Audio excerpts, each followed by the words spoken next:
look at this. Things are about to get interesting and awesome. Let's check this out.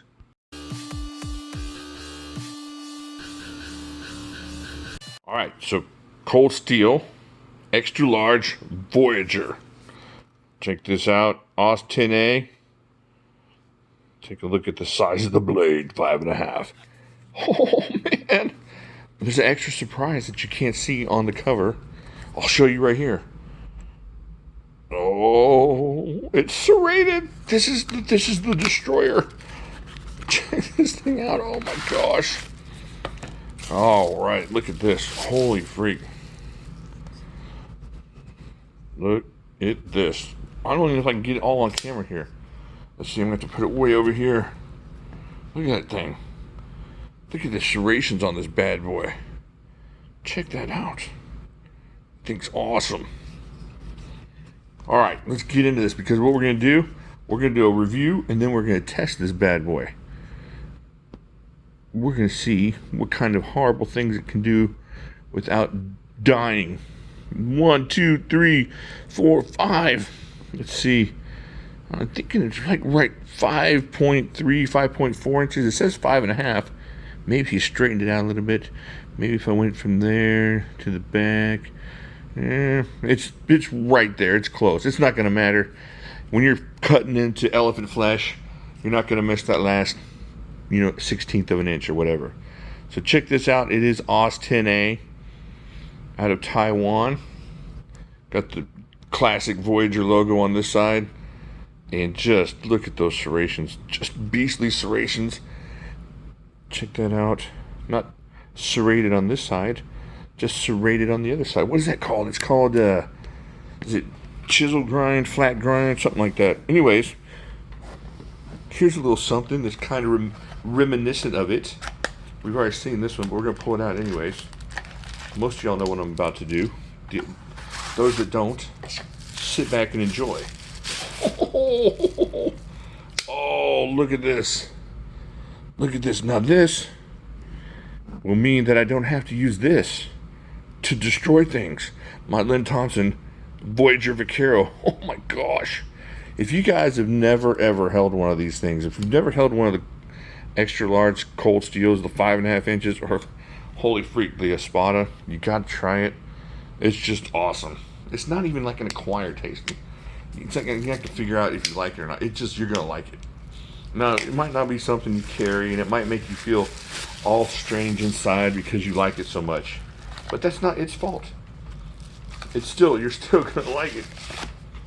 Alright, let me put this one back, because this one's got his signature on it. Yeah! So awesome, so cool. Alright, so there we go. This is the Voyager. Let me close this up so we can get the handle measurements here.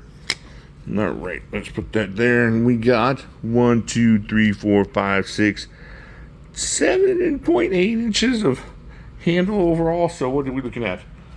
What are we looking at, like 13 inches of knife or something? Oh my gosh. Oh man. Wait, it says 6 3/4 inches. I miscounted. Did I miscount? Surely not. You did miscount. Don't call yourself Shirley. Alright, so 1, 2, 3, 4, 5, 6. Okay, 6 3/4 inches. So 6 plus 5.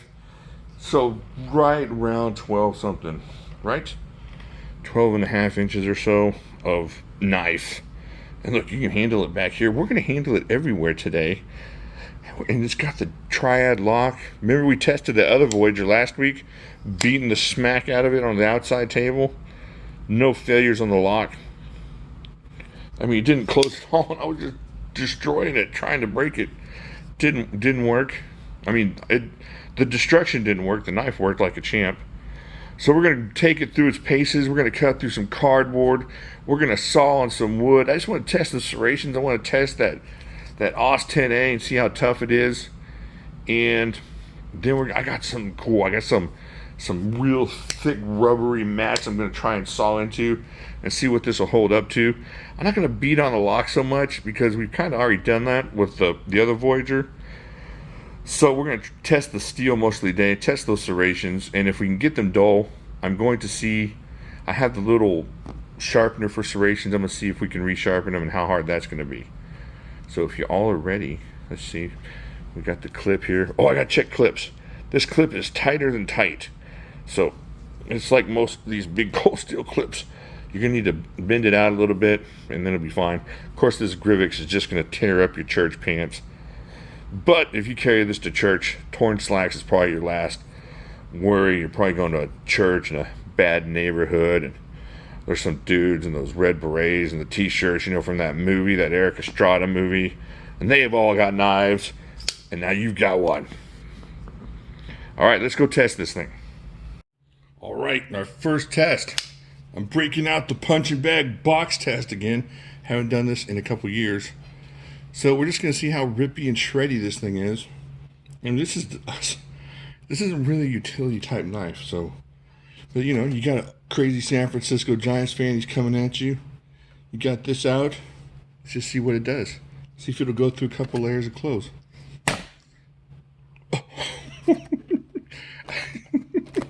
All right.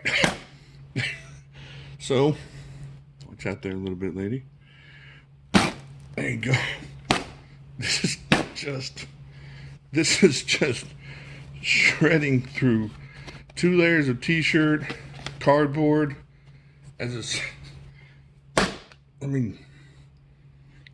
sticking, of course, it's going through.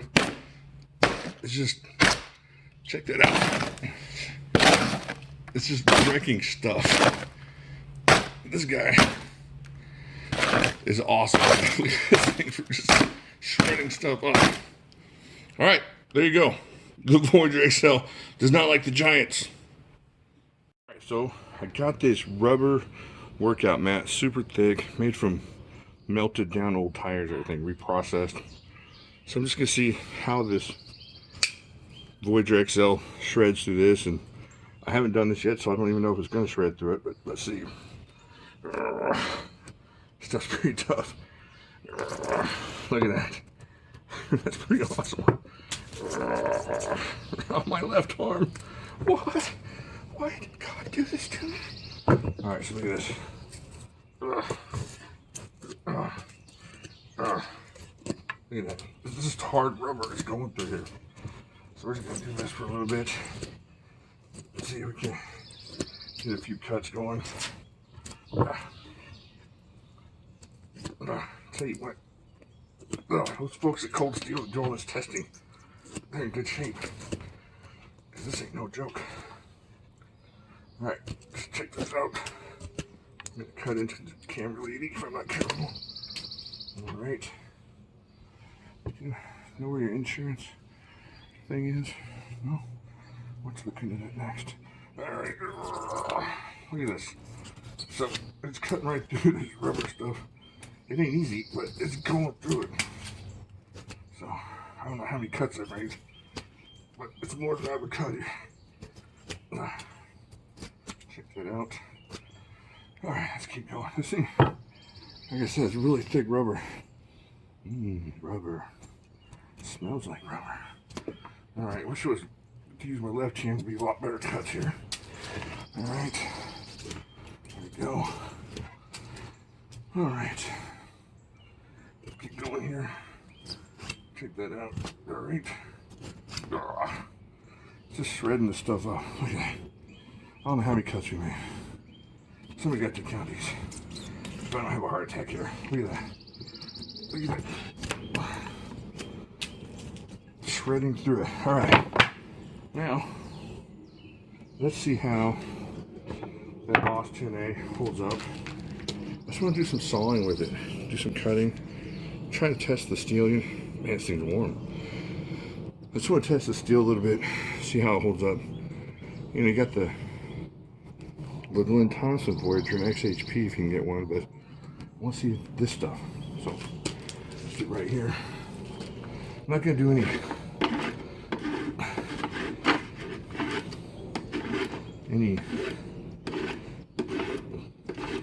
chopping or anything. I'm not sitting here trying to damage the serrations. I just want to see how useful they are as serrations.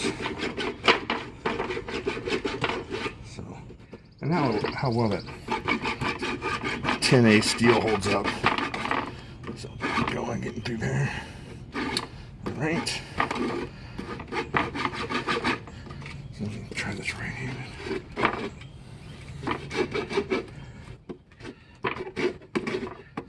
Very uncoordinated right-handed.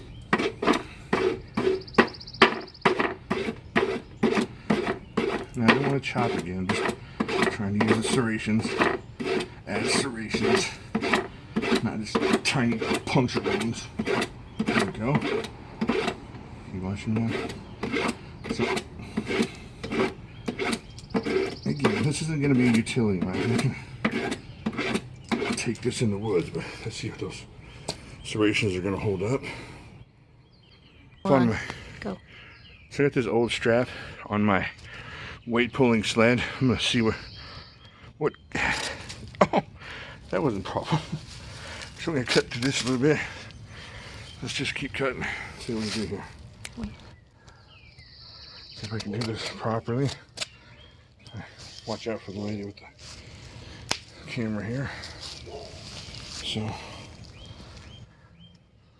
like, left-handed, I'm not very good. All right, it's going through that pretty easily. This is really thick. I forget what it's rated for. Towing strap here. All right. So you, after all that sawing and whatnot, it's still working. All right. Okay. You know, let's just see what it does with a little feather sticking. I ain't got a lot of strength in this left hand, but if you had to use it for wood carving or what you gotta do with this, it's not ideal. So I test the steel and see what we can do with it.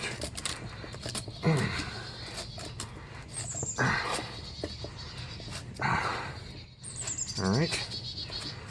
It's not doing the best job, but it's going through the wood. Look at that.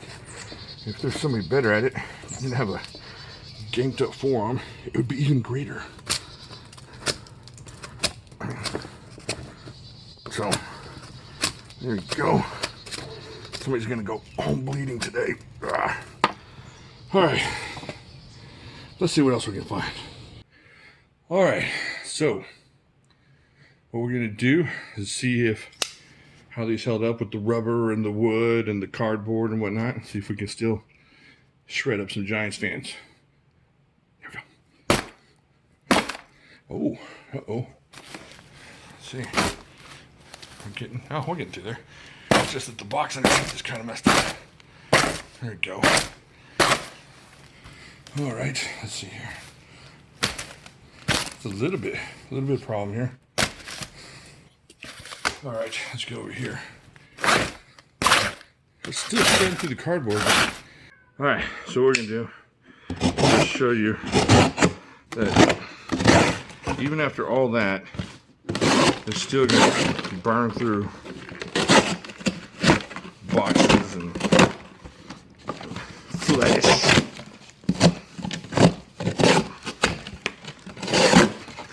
Check that out. Definitely put a little work on these serrations out there. I don't know if it was the rubber or the sawing, but the AUS10A is holding up really, really well. Let's keep going. Check this out. I ain't pulling that hard because this is my left arm. I got no strength in it right now. So this is fairly effortless. Love the recurve on this. Love that belly in the front. This is just all about damage and destruction. And since you're not going to be using this as a hard use knife, I mean, you could, I guess, if you wanted to. So you check it out. You can feel the pull a little bit on the serrations after burning through the rubber and the wood. And I think the wood and the rubber is what got it. Maybe that little last part at the end. But it's still a useful knife. It's going to have some... I wouldn't pull this out at the warehouse to break down boxes. You'd scare off some people, but it'll show you right here how much use is in this thing over and over again. So I don't know how many cuts I've done. I should have counted it, but just a huge self-defense knife. You can use it for utility a little bit, but you're going to end up having to work on these serrations a bit. Alright, starting to burn through the serrations. You can feel the pull definitely now. But overall, unless you're mowing through cardboard people, or you get attacked by a gang of rubber bandits, you should be okay. And if I was better with this knife, you'd see some better cuts. Alright, so there you are. I'm going to go slice some vegetables and see how well this still holds up with vegetables. Alright, so found this old orange in the kitchen. He's about to die anyway, so just look at that. You're going to go use this. Ooh, it is old. Old and grody. It smells like old grody orange. Blah. But look at that. So it's like burning through cardboard, but it's burning through oranges. Now I got this old potato. Look at that. That's pretty awesome. Look at that. So you can definitely use this for a long time, even after beating up on it. It would serve as a good camp kitchen knife or something like that if you had to cut cords and stuff out. So it has a bit of utility purpose beyond just, you know, destroying bandits and robbers and muggers. And I don't have any knife fighting training except for all those years I spent in Brazil in the favelas. That's a lie. That was somebody else that was lying. Okay, so no, I have no knife fighting training, but you bring this out and all of a sudden you jump 10 levels in power. This thing, just looking at it, is going to be dangerous. And man, you saw what it does to cardboard and shirts. And a great knife, and it's got utility purposes too. It's going to go through and do your vegetables or whatnot. And I know it would cut through meat. I just don't have any meat with me. So let's check this out and see if I can't find my sharpener and sharpen up these serrations a little bit, and then we'll just recheck it out on some paper or something. Okay, so I spent a little bit of time, maybe like 4 or 5 minutes, using my little serration sharpener on the edge here, and I'm gonna see if I can't get some better cuts out of the cardboard. Yeah, it's starting to see it slicing back through there again. You can't see it because I can't do it on camera. Oh, now I'm showing off addresses. It's going through the cardboard again. I'll just let it fly over the camera. Oh, you can't see it. Oh, there's one. Oh, that didn't work. So the serration sharpened right back up. It doesn't take that much skill because I don't have that much skill in sharpening serrations. Let me just demonstrate all the destruction I'm doing. You can't see it. I have no camera person. Check that out. Alright. So it's going through, shredding up stuff. The AUS10 held up really well. I'm not shocked, but I'm happy, I guess, is what I'm trying to look at. So it's got a little bit of curl here and there, and every once in a while on the serrations. I see right there you got a little bit, but man, it's going through wood and rubber and everything else. So definitely, if I had to recommend a knife, which is what I'm doing, recommending knives. This is definitely worth getting to jam in your pocket as a self-defense sort of kind of work knife if you're going to use it like that, but definitely if you're going to carry it around to make sure people don't mess with you kind of knife. It's going to rip through flesh, it's going to rip through clothes, it's going to rip through, if they're wearing a rubberized suit, you could probably stab them through that too. Alright, so definitely a thumbs up on this knife. Still held up well. I'll be getting me one of these for sure. Okay, do me a favor, smash the like button. Share the video with your friends, especially your cold steel buddies that want to see some destruction on the Voyager. Subscribe here, check out these videos here, leave some comments down there, and I'll talk to you later.